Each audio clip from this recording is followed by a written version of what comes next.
Frères et sœurs, exhortons-nous au nom de Jésus-Christ. Seigneur Jésus-Christ, nous t'invitons au milieu de nous. Viens nous exhorter par la puissance de ta parole.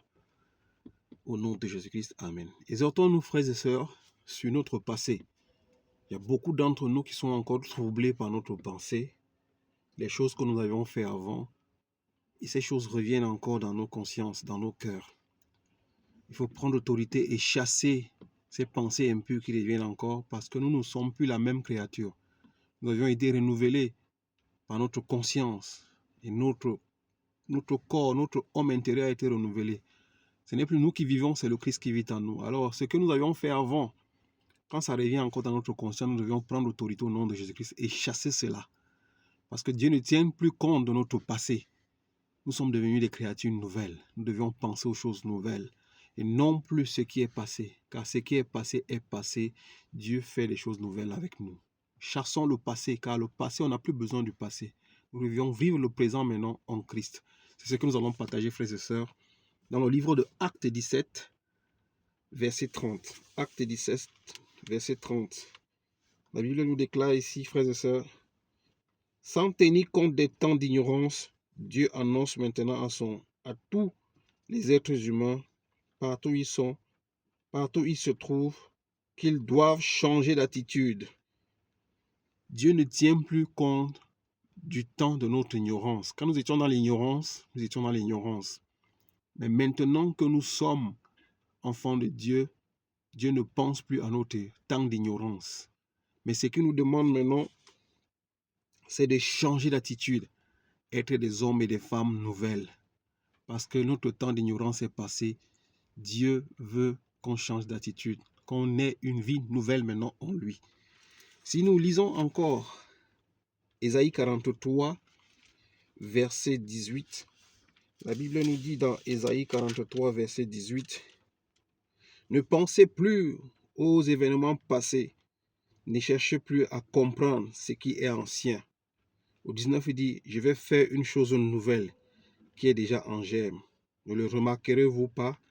Je vais tracer un chemin en plein désert et mettre des fleuves dans les endroits arides. » Ne pensez plus aux événements passés. Dieu ne tient plus compte des événements passés. Voici, toute chose est devenue, il veut faire quelque chose de nouvel. Toutes choses sont devenues nouvelles dans nos vies. Et 2 Corinthiens, frères et sœurs, nous confirme, la parole de Dieu nous confirme que nous ne sommes plus ce que nous étions, nous sommes des nouvelles créatures.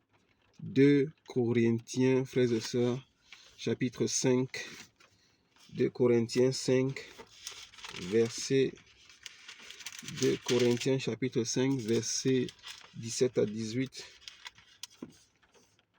2 Corinthiens 5, verset 17 à 18 nous dit ici, « Si quelqu'un est en Christ, il est une nouvelle créature. Les choses anciennes sont passées. Voici, toutes choses sont devenues nouvelles. Et tout cela vient de Dieu qui nous a réconciliés avec lui par Jésus-Christ et en qui nous a donné le ministère de la réconciliation. » Le Seigneur Jésus-Christ nous a donné le ministère de la réconciliation. Nous avions, il dit ici, tout cela vient de Dieu qui nous a réconciliés avec lui. Dieu nous a réconciliés avec lui. Et tout cela vient du Seigneur Jésus-Christ qui nous a donné le ministère de la réconciliation. Notre Dieu est un Dieu de la réconciliation. Dieu veut se réconcilier avec toi. Alors ne pense plus aux événements passés, ne pense plus au temps de ton ignorance, ne pense plus au péché que le diable ne cesse de te mentionner et de remettre dans ta tête. Il veut utiliser ta conscience pour te détruire, pour te ramener dans le monde. Ne pense plus aux événements passés. Nous avions reçu un ministère de la réconciliation par le Seigneur Jésus-Christ et Dieu s'est réconcilié avec nous par son Fils, notre Seigneur et Sauveur Jésus-Christ. Mon frère, ma soeur, toi et moi, nous sommes réconciliés en Christ. Nous sommes des nouvelles créatures. Il le déclare ici, « Si quelqu'un est en Christ, il est une nouvelle créature. Les choses anciennes sont passées. Voici, toutes choses sont devenues nouvelles. » Que Dieu continue à te donner la force de te sanctifier, de te purifier, afin que tu produises plus de fruits dignes de la réconciliation que le Seigneur Jésus-Christ que nous avions eu avec Dieu en Christ Jésus et le ministère de la réconciliation que Jésus-Christ nous a donné. Que Dieu soit loué pour sa parole au nom de Jésus-Christ. Amen.